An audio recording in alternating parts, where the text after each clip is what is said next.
I want to welcome those who may be watching this via YouTube to the Morehead Church of Christ Wednesday evening Bible study. We are studying through the book of Job, and tonight we will begin Job 24. So before we start 24, I just want to give a brief summary of chapter 23. Job, who is undergoing great suffering, is more than ready to go into God's courtroom to make his case that he is unjustly suffering. He believes that he will win his case because he's not a wicked man. Unfortunately for Job, he cannot find where God is so that he can go to court with God to make his case. But Job does declare his innocence in all of the charges essentially that are made to him by his friends. And nearing the end of the chapter 23, the magnitude of actually being in the presence of God dawns on Job, and he now sort of recognizes this would be a fearful experience for him to encounter with God.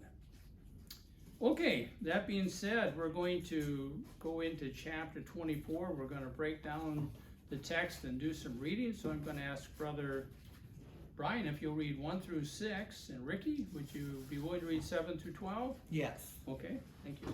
Okay. Why are not times of judgment kept by the Almighty? And why do those who know him never see his days? Some move landmarks, they seize flocks and pasture them. They drive away the donkey of the fatherless. They take the widow's ox for a pledge. They thrust the poor off the road. The poor of the earth all hide themselves. Behold, like the wild donkeys in the desert, the poor go out to their toil, seeking gain. The wasteland yields food for their children. They gather their fodder in the field, and they glean the vineyard of the wicked man. Okay. Where are you? Okay. We, verse 7. 7. Yeah, They they- lie all night naked without clothing and have no covering in the cold. They are wet with the rain of the mountains and cling to the rock for lack of shelter. There are those who snatch the fatherless child from the breast, and they take a pledge against the poor. They go about naked without clothing. Hungry, they carry the sheaves. Among the olive rows of the wicked, they make oil. They tread the winepress but suffer thirst. From out of the city the dying groan, and the soul of the wounded cries for help, yet God charges no one with wrong. Okay. So we're going to remember that this is Job again. So Job is making a speech in rebuttal to Eliphaz in chapter 22. And so Job had, what do we have in chapter 23? And now he continues in chapter 24. Going back to verse 1, he says, why are times not stored up by the Almighty, and why do those who know him not see his days? Now this seems to be somewhat complicated to really sort of figure it out. So sometimes, again, looking at different translations may help kind of illuminate what Job is trying to say here. And the Amplified Bible reads this way in verse 1. Why, seeing times are not hidden from the Almighty, does he not set seasons for judgment? Why do those who know him see not his days for punishment of the wicked? And so now we're sort of supplied a little bit more information as to what is being indicated here. And so the words of Job here draw attention to the reality that God does not have an appointed or set times and days in order to punish the wicked for the evil they have done, and so that the righteous may observe the execution of God's justice. Now, Job is talking about on earth. He's not talking about in the next realm.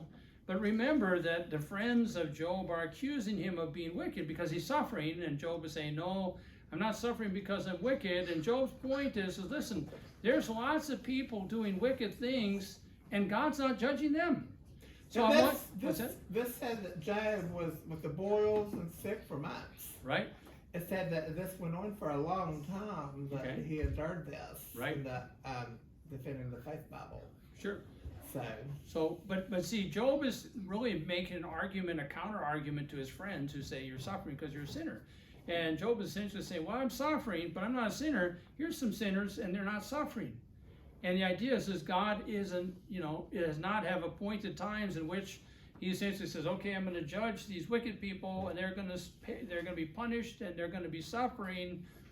That doesn't exist. And so he's not taking anything away from belief in God, or that God is a God of justice and he will uphold it. He's essentially informing his friends that doesn't happen on this earth. That's not happening. I can give you example after example of the fact that that's not happening, and that essentially destroys their argument that Job, the reason why you're suffering is because you're a sinner. well, he's saying also, the things are happening, why doesn't God, show him? This is for his benefit, though, as a Christian, people like true Christians have to endure good and bad times. Right. And stuff, and the wicked apparently is the other guys that's telling whoppers and stuff. They're really, nothing's happening to them. But Job knows as a Christian man that he knows he hasn't done nothing wrong for all this. Right. Of course, he's sinned, like the Bible said, in his life. But he's, what is right. happening is not a result of his sin. Right. But they're not understanding it, but he understands it. Right. And stuff. So they're totally clueless about what's going on. Right, because they're not willing to expand their mind and really contemplate that you can suffer for some other reason other than sin.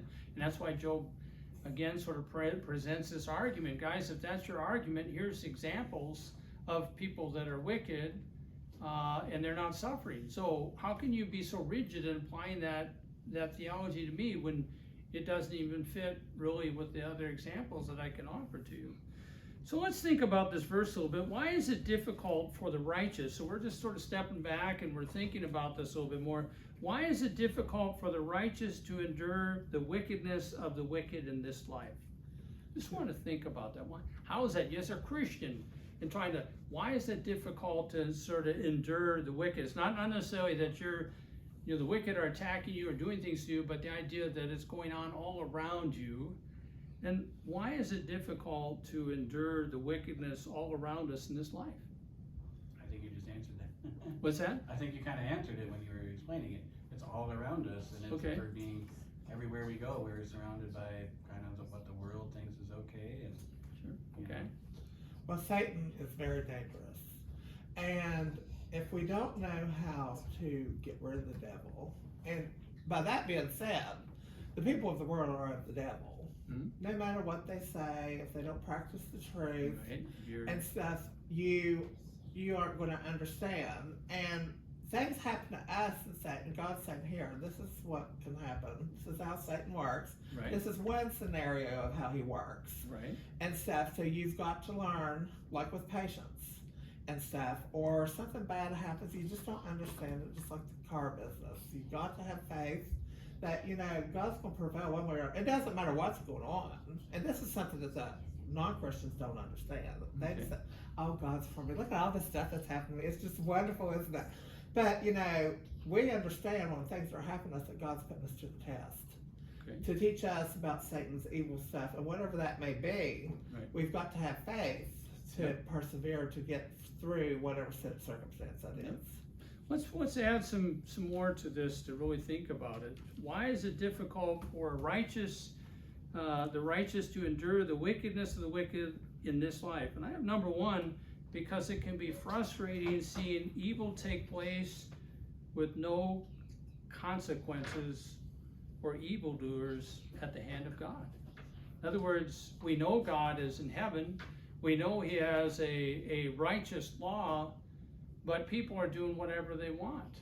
And so we get frustrated because we're trying to live by this law, and people around us aren't. And the idea is that people break it without any regard to, having fear in God and obeying God. And so it can be frustrating to see all this go on as if everything is just going to happen and there's not going to be any consequences to the actions that people have. Number two, we think about why it's difficult for the righteous to endure the wickedness of the wicked in this life is because since God does not regularly punish evildoers in this realm, it is tempting to believe that maybe sin is not as bad as what it's made out to be, and those who engage in it will never be punished by God for what they've done. I think that's where the devil comes in. The idea would be as, well, you would want to do this. Look at all the people who are doing it. Do you see bad things happening to them? Do you see them being punished by God? And so that's a temptation that's Well, out bad there. things do happen to the wicked eventually. I Yeah. mean, Well, and even in this life, you know, the idea that nothing bad ever happens to them. We live in a fallen world, so I mean, they can get an illness, they can get sick, they could die in an accident. It's not as if, you know, they're practicing wickedness and, you know, basically nothing happens in life. But we're really talking about the fact that God doesn't punish evildoers in this life. Yeah. And so that's the delusion out there, is when you see people do evil things and you don't see any kind of consequences for it. The delusion is that, or the illusion I should say, is that maybe nothing will ever happen to those who engage in those evil deeds. well, they're not true children of God. Right. And so we are. Right. And, you know, we have to learn. These people, God sent them a delusion that they will believe a lie. Mhm. But on the other hand, us, you know, the trials, the temptations, the nasty things. If you take the Little House on the Prairie, how Nellie talked to Laura and how evil Yeah. she was, she kept trying to keep her mouth shut. Right. A lot of times she wanted to get even. And a lot of people make a mistake, and the devil does this. He wants you to say, oh, so-and-so's doing this or that one. Once you go tell them off. Once you know Right. what they're doing, blah, blah, Right. blah. You'll be fooled by that. You gotta watch your mouth. Right. There's so many things he can do. I mean, he can put things Right. in your head and stuff, and we've got to learn, you know, those things about Satan Yeah, and stuff because because he has many deceitful tricks. I mean, it just goes on. There's just not one thing; it goes on. There's another thing. I mean, but and I've noticed this too Sure. in my life. You know, I've thought something, and then I've stopped myself. Like, you need to, like you said, benefit of the doubt. You need to be quite check this out first before you run and say something and Sure. stuff, because that's a problem. You know, I can share with other people. You know, Right. don't jump the gun Right. and stuff. Don't say something before you make the facts and Right. stuff and do it in a better way. So, Right. but there's so many things that he can fool you with. Sure. Yeah, absolutely.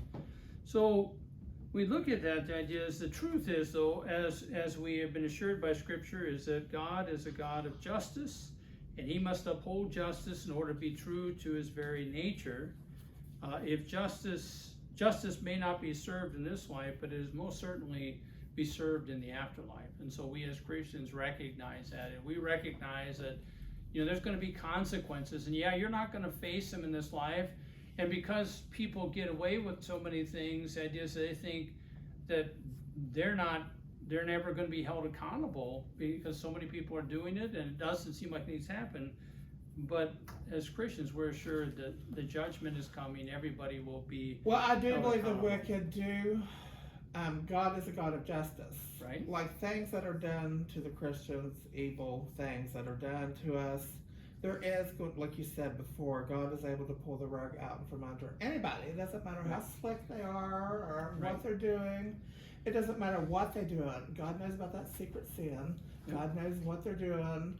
So we need to be comforted by the fact vengeance is mine, says the Lord. So we don't bother, you know, they can run their mouth. Yeah. And, you know, I get tempted a lot of times Yeah. because the things that's been done to me, but, you know, I've got to stop myself and say, hey, you know, just let God take care of it. Right? Use the wisdom of God and say, you know what? God has already said, vengeance is mine, saith the Lord. And so we don't do that. We leave that. But the to God. wicked can't keep their mouth shut. They'll Yeah. run that trap. And if you sit back with my Yeah. mother's told me before, and the guy that I used to talk to, a friend of mine that's dead, we have his acquaintance, but he said, just shut your mouth, watch, Yeah. and stuff. They'll make a fool of themselves. Right. And stuff. And I have seen many people do it several times and stuff, and it gets comical sometimes to watch Yeah. fools and stuff, but patience is a virtue. Yeah. So, That's it. That's good. Okay, so here we see again too in verse 1 the idea that the name of God is being used, Almighty. The Hebrew word is Shaddai. And this name of God has been used 17 times already, and we're just barely past the halfway mark in the book of Job. In fact, this is used more in this book than any other book in the Bible. So it's just kind of an interesting fact, if you will, of the book of Job. Moving on to verses 2 through 11. In verses 2 through 11, Job will highlight for his three friends that evil that takes place on the earth by wicked men, which goes unpunished by God, even though it is contrary to his righteousness. Job does this as a way of showing that their theology that God always punishes evildoers in this realm is simply not true. It is not consistent. You can't pass it off and say, Job, this is what's happening to you. God is punishing you, when Job can cite all of these examples. In other words, they're not being honest if they ignore these examples, if they're just going to accuse him and neglect these examples. And so Job is essentially saying, look at these examples. You guys would know these to be true. So in verse 2, Job starts presenting these examples of evildoers doing evil and not being punished by God in this life. Some remove landmarks and they seize and devour flocks. And so the idea here is the wicked steal land and animals without being punished by God. Of course, the landmarks are boundaries. So that's what we're talking about here. Nelson's Illustrated Bible Dictionary. The idea is that they would use a stone or some other monument and put them in various areas to separate fields and territories and nations, so that this would establish who the property owners was, and to remove them was something that was unethical.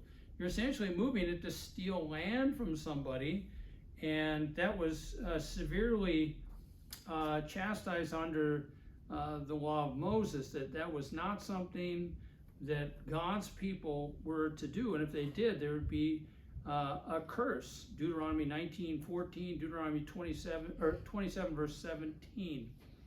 So when we think about this, just from a practical point, and sort of think about why people take things. We have problems today. People are breaking in stores and stealing things because, well, they're not going to send the police out right away, or if it's under a certain amount, not necessarily here, but in California and other places. And the idea is there seems to be this big point of essentially seem like activity about theft seems to be going up, and it's good for us to sort of think about why this takes place. In other words, just sort of think about the motivation of that. This is sort of typical of what we're going to see in a lot of these other verses, but what motivates thieves to take property that belongs to others besides the fact that they want to take it? We're looking at sort of deeper motives. Like greed. Okay, so the idea of greed or covetousness. Love of money. Okay, but if they're stealing property, yeah, maybe they're going to sell it and get money, but the idea that they're greedy or they're covetous, doesn't it also show, the idea of a lack of contentment? In other words, if you were content with what you have, why would you steal from somebody else? If you were content with what you had. With greed and selfishness. Pride. Okay. I was gonna say, one of the, what you hear about going on today, the reason why it's happening more too is the punishment isn't very severe. So it's the like a slap on the wrist. Right, so the punishment seems to be more minimal. How about laziness? How would I use laziness? Why would I say that a thief is... Don't want to work. Okay, they don't want to work, and so it's easier just to steal, take what you want from somebody else. That's a lot less effort. So when we sort of think about that, the idea of a thief is somebody that's not necessarily stealing to put food on the table. The idea is you can put food on the table by working hard. You can do things just like everybody else. Usually the people you're stealing from are the ones that have to work hard to get what they have that you're trying to take away without any effort other than you're going to take it from them. And so this is why this happens, and the idea that punishment doesn't always fit the crime, and a lot of things like that. People justify it because they say, well, I don't have very much, and it looks like this person has a lot more, and so I feel like since they have so much that I feel I can take some of it, and they should just have to accept that. That usually works pretty good unless somebody does that to them. Then they don't necessarily buy what into does it say about somebody that steals to eat? Something, don't do nothing or something like that. There's something. Well, it just says that, you know, sort of makes a distinction between those who steal to eat, but that's more of the Old Testament, the idea that there maybe see more justification for somebody who would steal a loaf of bread than somebody who would steal something else. Yeah. You know, that they're doing that, but, you know, Paul in the New Testament says, you know, in 2 Thessalonians says, if a man does not work, neither let him eat. Yeah. And we're talking about people that are able to work. The idea that, you know, no one should have to provide for you. In the Old and New Testament, the idea is parents provide for their children until the children are able to provide for themselves, and then that's how you do it, and you take care of yourself. And I've worked all my life. Yep. I mean, I'm still working, even though Yeah. I'm not working here. Right. I'm working at home from Right. Bible study, take care of the house, the dogs, and stuff. So, right, you know, I get paid by God. So. Right. There you go.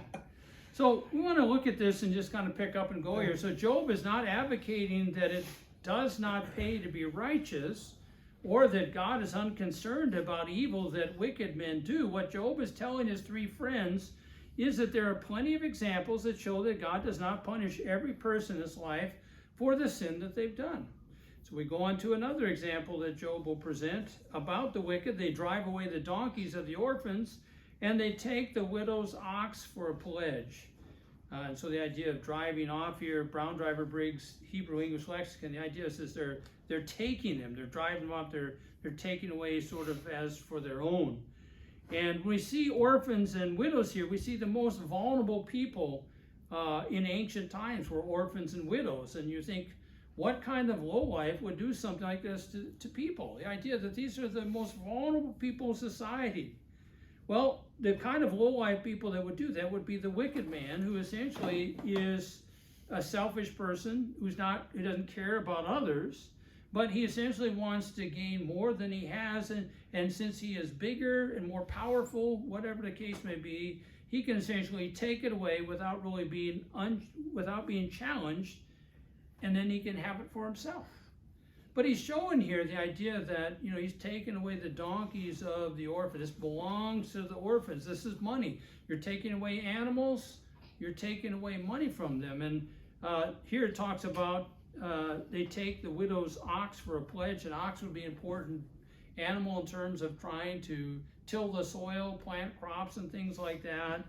So you're taking money away from them. And the pledge, we talked about that before, the idea of something being given for security for future payment. So you give somebody something until you could essentially give them essentially what they own. But the problem here is that when these people take away from the widow, they are creating an unnecessary hardship for the widow herself. And they're not mindful of that in terms of dealing with her. Sociopath. What's that? They're sociopath. Cowards. Yeah. So, in Barnes Notes, the book of Job here, looking at, they take away the widow's ox for a pledge. Barnes says, the widow was dependent on her ox to till the ground, and hence the crime of taking it away and pledge for payment of a debt.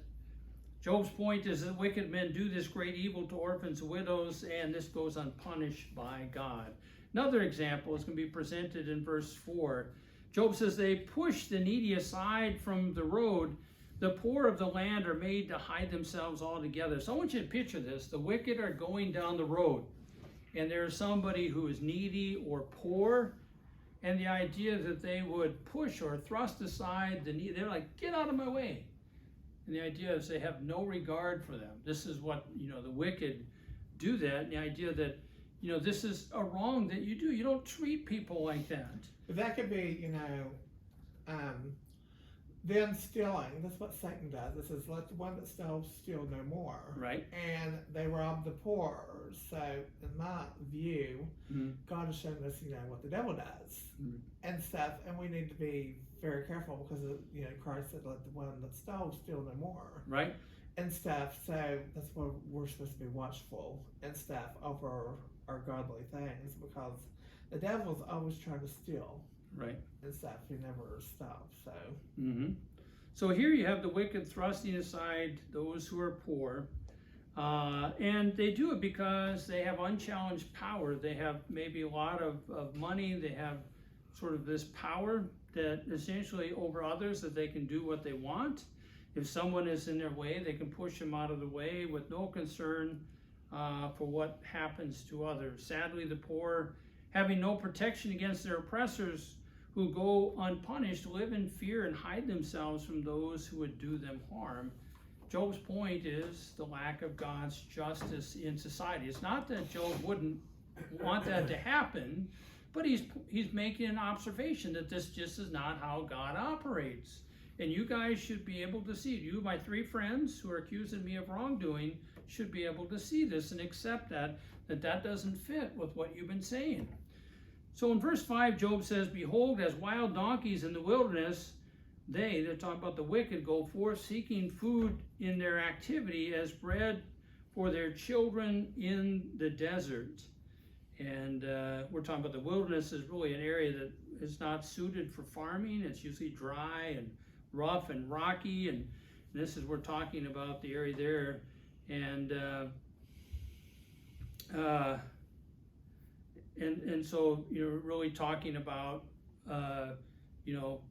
what's going on with the wicked here and their goings on. In verse 6, Job says, they harvest their fodder in the field and they glean the vineyard of the wicked. And this is going back to the poor, and the idea that here the idea that Job is now talking about those who are victimized by the wicked. And it seems that the poor are so desperate to survive that they find themselves having to go to work for those who are wicked in order to eat. And so you can only imagine sort of what kind of predicament you would be in if you're working for really the bad guys in order to be able to take care of yourself and your family. Any questions?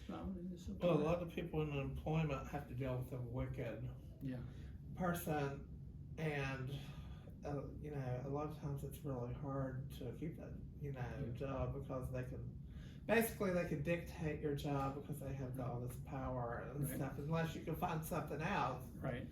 So. Yeah. Verse 7, Job says, they spend the night naked. They're talking about the poor, without clothing, and have no covering against the cold. They are wet with the mountain rains, and they hug the rock for want of shelter. And the idea seems to be that in the aftermath of their exploitation by the wicked, the poor are sort of left more vulnerable. The idea that things are being taken away from them. Clothing would have been something very valuable in ancient times, because unlike today where we can essentially machine make clothing, it was all sort of handmade. And so if it was something of value, they could have their clothing taken away. Well, they might live in a warmer climate, but when the sun sets, it becomes cooler. And if it rains, you're really going to get cold. And the idea is that you're going to some place to be able to find shelter to stay warm. So this really, again, underscores the idea of what kind of wicked people we're talking about. We're talking about some real bad guys. Politicians. Look at how they've robbed Social Security and stuff, and they're getting away with that. And crime's just happening. Right. The politicians are getting away with. And a lot of people, they're not going to. Our laws are different than for the poor, but they're going to pay regardless. Right. Eventually. So anytime you take advantage of somebody else, that's going to come with a punishment. Even if you're a politician, the idea is there's judgment. If you're exploiting those who you're supposed to be taking care of, there's going to be judgment for you, because you're supposed to be helping people. As somebody being in an office, you're not supposed to be taking advantage of them, but you're supposed to be looking out for them because you represent them. Yeah.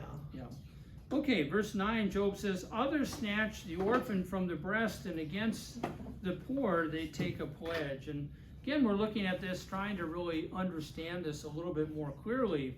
And so looking at the Amplified Bible, it reads this way. It says, the violent men whose wickedness seems unnoticed pluck the fatherless infants from the breast to sell or make them slaves, and take the clothing on the poor for a pledge. And so now we sort of get a little bit more clarity here in terms of what Job is saying. It says, these are more despicable acts perpetrated by those who are wicked, whose oppression of the poor show absolutely no concern for those they're hurting, but they continue to do it over and over again. In other words, they're not bothered by it, but the idea that, you know, when your conscience is sort of seared by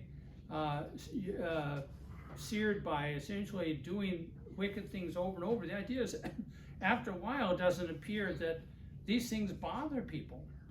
You think about what happened in World War II, and you think about the Nazis killing Jews. They killed over 6 million. Maybe those first Jews that some of these soldiers were killing were difficult to do. But after they started killing so many of them, putting them in the gas chambers or whatever, the idea is it got easier, right? If you just keep doing it, it's not like it was when you first started. Your conscience has been seared. Verse 10, Job says, about the wicked, they cause the poor to go about naked without clothing, and they take away the sheaves from the hungry. Sheaves here, what a Brown Driver's Big Hebrew English lexicon is talking about, is figurative of food. And they take away the sheaves from the hungry.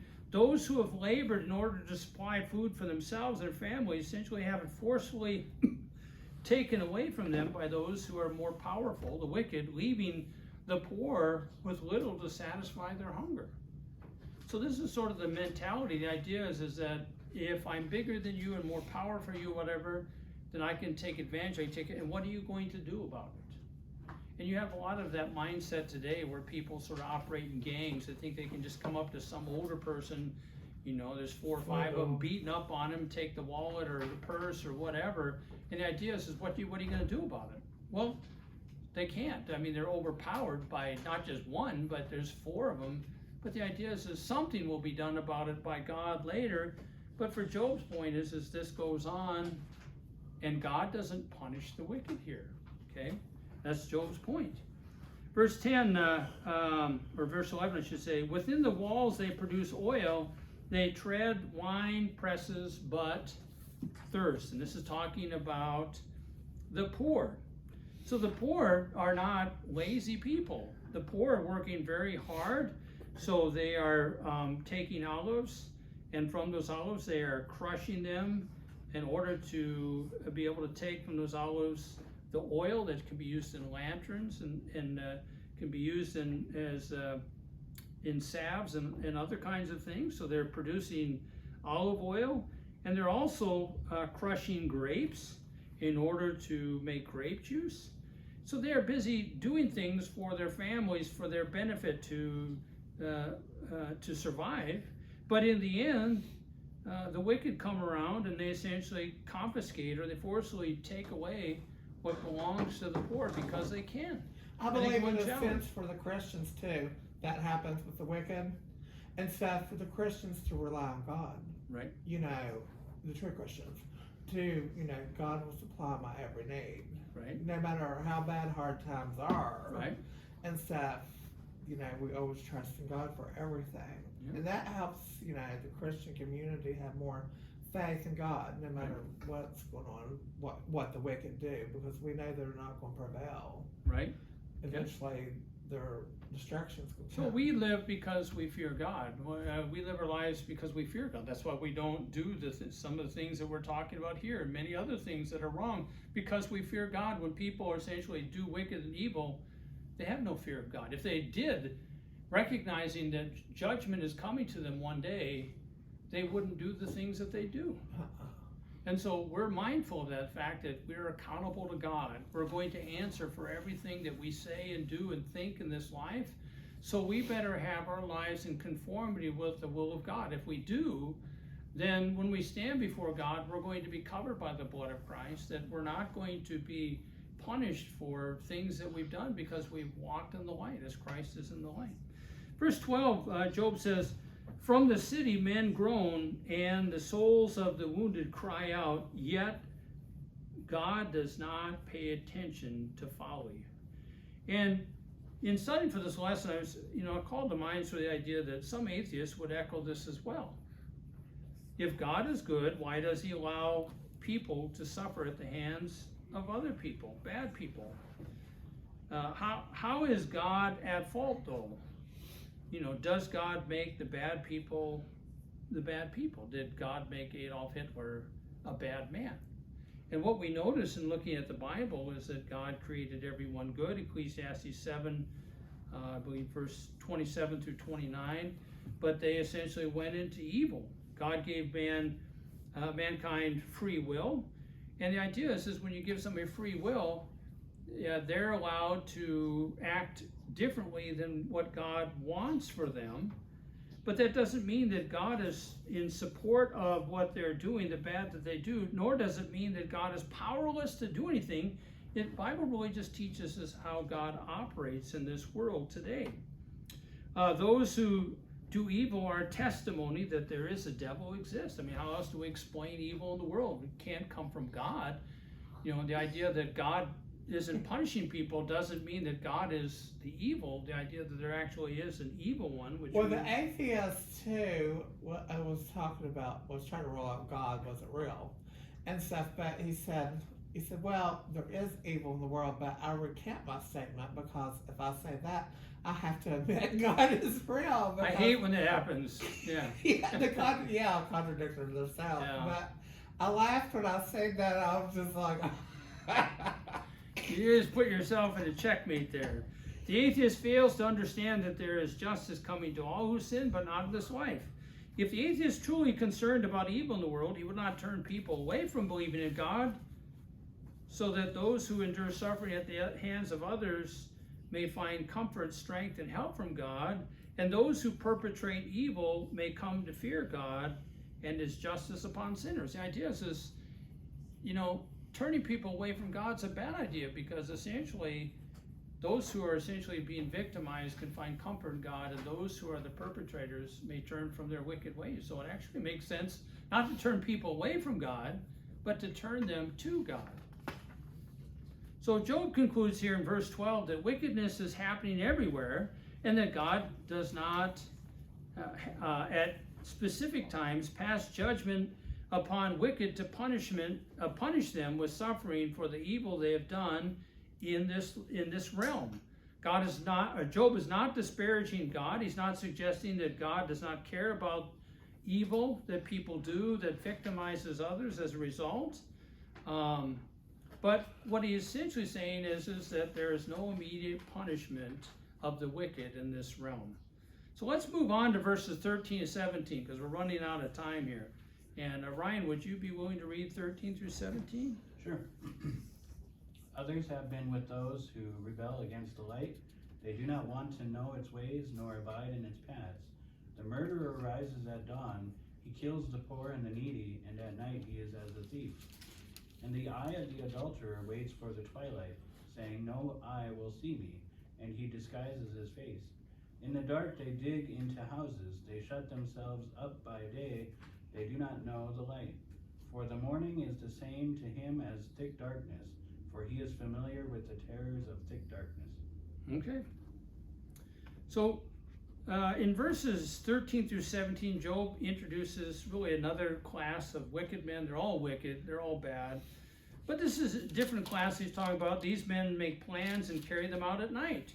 They appear to realize that the deeds they want to do are more to their advantage to do at night versus during the daytime. But nonetheless, they are able to carry out their wickedness without God punishing them for the evil that they do. In verse 13, Job says, others have been with those who rebel against the light. They do not want to know its ways, nor abide in its path. And so the word light here can be understood both literal and figurative. The wicked who do certain deeds see the daytime as something that hinders their plans to do evil, whereas under the cover of night, their deeds are more concealed from others. So they don't want to be caught. And so the idea is that some crimes, some sins are be better off to be done at night, so that there is no concern about being caught. And it doesn't appear that, obviously they have God in mind here, because God doesn't have to have the light on in order to see him. But the idea that, they may be brought to some kind of justice by man who might catch them for their crimes. Verse 14, he says, the murderer rises at dawn. He kills the poor and needy, and at night he is as a thief. Verse 15 says, and the eye of the adulterer waits for twilight, saying, no eye will see me, and he disguises his face. The idea is sort of concealment, so that people won't see who he really is. In verse 16, Job says, in the dark they dig into houses, they shut themselves up by day, they do not know the light. And what Jameson, Fawcett, and Brown's commentary on the book of Job point out, that houses that were built in the east were generally built of sun-dried mud bricks. So the idea that you would have to actually go into a door or window would not necessarily be something that they'd have to do. The idea that it would be a soft material, the idea is they could dig, they could actually make a hole and go into somebody's house, and pretty much anywhere they wanted to dig, they would be able to get through.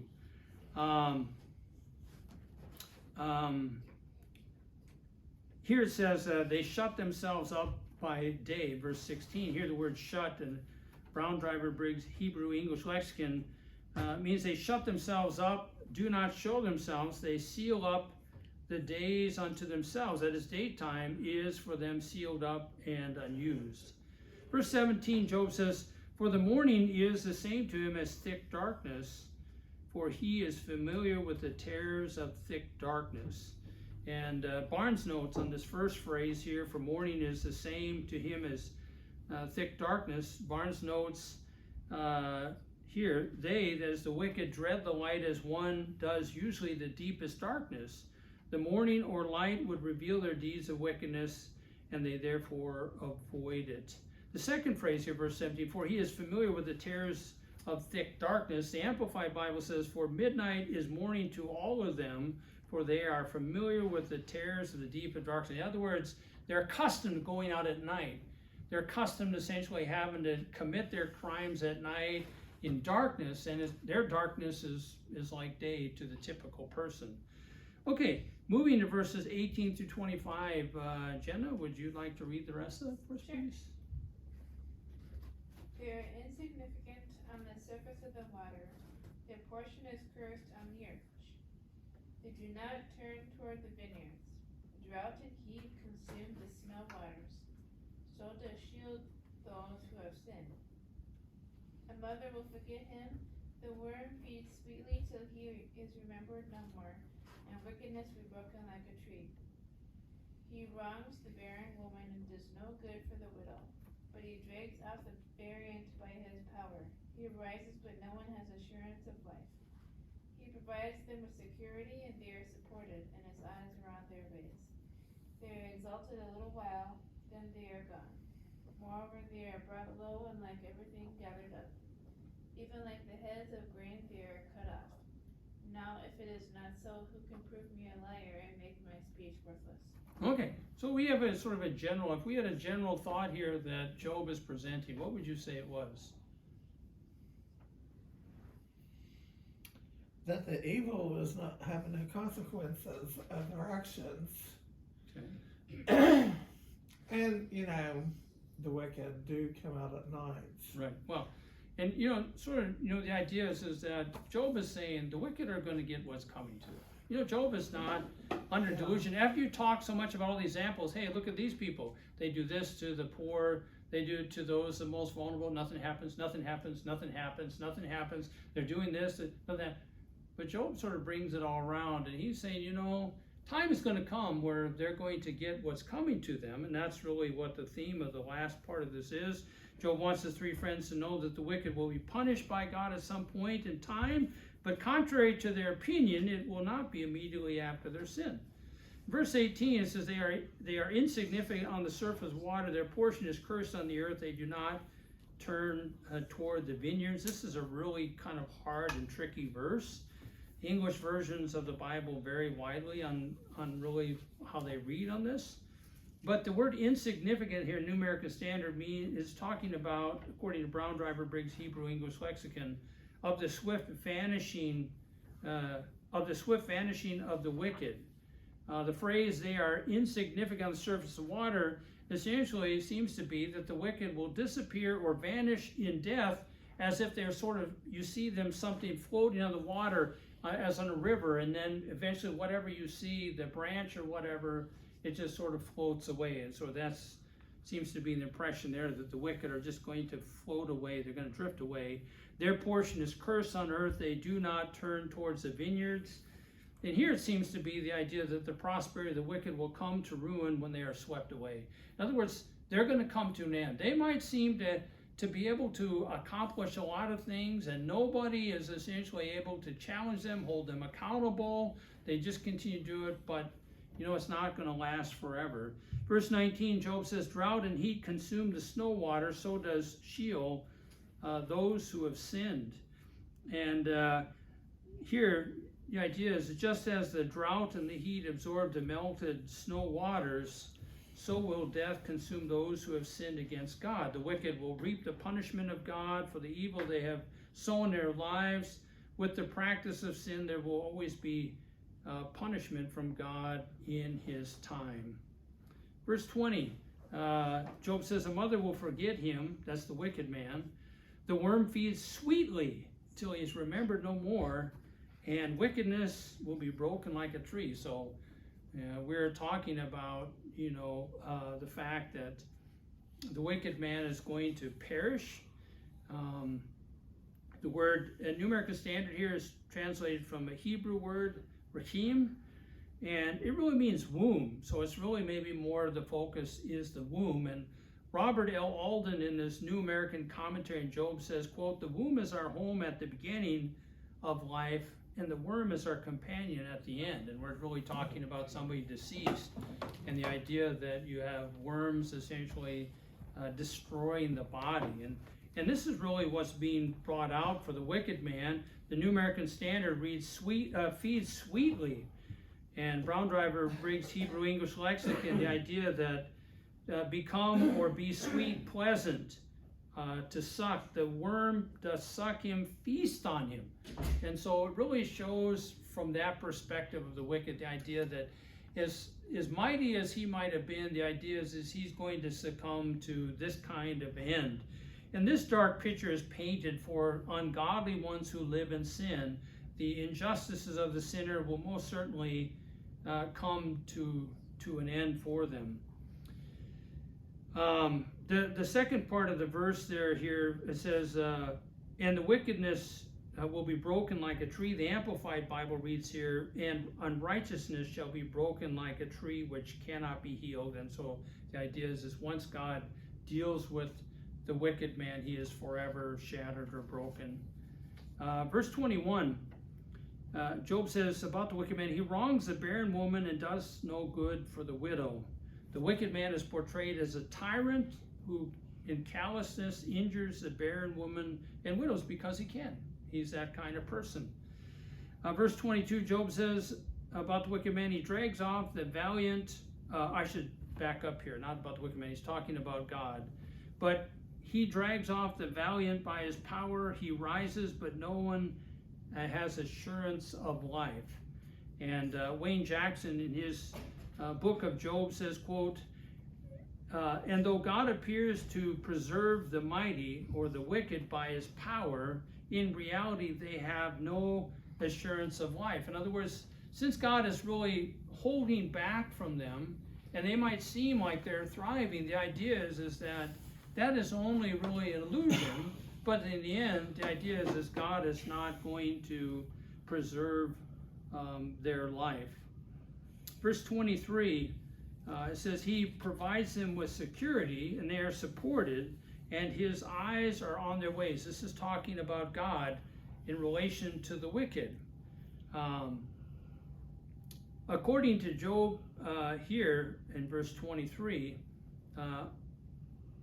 God seemingly provides the wicked security in their evil doings in the fact that he's not punishing the wicked immediately for their sins they have done, and it is as if God has granted them a false sense of security because justice will not come to the wicked until later, but when it does, they're going to essentially be destroyed by it. And the phrase here, and his eyes are on their ways, really shows God's omniscience. The idea that Job acknowledges God's omniscience, the idea that people may be able to do things in the darkness, and not be seen by men. They might be able to do things in secret, not being seen. The idea is that God sees everything, and so therefore God is going to hold man accountable for what they do. And so we think about that as Christians. We should never get the idea that as long as we don't do sins around brothers and sisters in Christ, then we're going to be okay. Because if brothers and sisters in the Lord don't see a sin, then we're not going to be caught. The problem is that if God sees you and he's your judge, then you are caught in your sin. Verse 24, Job says they are exalted a little while, talking about the evil. Then they are gone. Moreover, they are brought low, and like everything gathered up, even like the heads of grain, they are cut off. Even like the heads of grain, they are cut off. Job says that the wicked thrive for a while. They are like heads of grain, and they exist for a while until the time of harvest. And of course, when they harvest, the idea that the heads of grain are then cut off. And so the idea that the righteous will meet with the punishment of God. In verse 25, Job says, now, if it is not so, he's talking to his three friends, what I said to you is not so, who can prove me a liar and make my speech worthless? In other words, he's issuing a challenge here. I'm saying all these things that you guys know to be true, and I'm challenging on that. And if you don't think this is true, the idea is you prove me that I'm a liar. Think about all the stuff that Job has taken from these supposed comforters, these friends. He's taking it to them. He's providing these examples and saying, all right, what do you got? What can you take away from what I've said? So it'll certainly be interesting as we read and study what Job has to say about going forward, what his friends have to say. Applications here real quickly. We think about this lesson is, even today, those who are evil often prey on the weak. Because they can. We see this a lot of times in big cities, the idea that you have young people essentially taking advantage of older people, the idea that they can. The wicked, number two, often commit their evil at night because they're less likely to be caught.